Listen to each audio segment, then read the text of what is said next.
Hier in Eerste Rivier, min of meer tussen Khayelitsha en die strand, woon 'n vrou wat dalk net die geheim tot innerlike vrede ontdek het. Maar dit het nie eensklaps of sonder smart gebeur nie.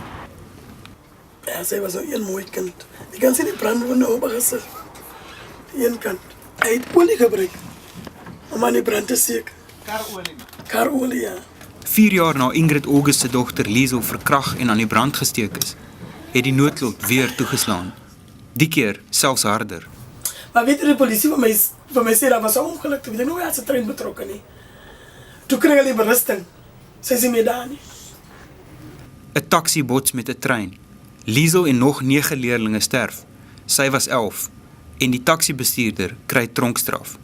Ek het die vorige gekry, maar nog 4 jaar extra tyd. So ek het 'n genadekans vir God gekry. 6 jaar later is die gemis nog groot. So dis 'n instelling by ons om elke jaar begin Desember 'n Kersboom op te sit. Want sê dit elke jaar Kersfees te doen. En nou dat hy oorgevat. Maar ma Ingrid laat vele stom wanneer sy sê die taxibestuurder, wat 'n versperring by die spooroorgang in Blackie verontagsaam het daai dag, verdien nou parool, verdien 'n tweede kans. Vergewensgesindheid, dit moet jy hê om jy moet toe te gaan. Daar is die boodskap. En as ek die land kan help om te vergewe met 'n klein boodskapie, dan is die kans om my stukkie in te sit.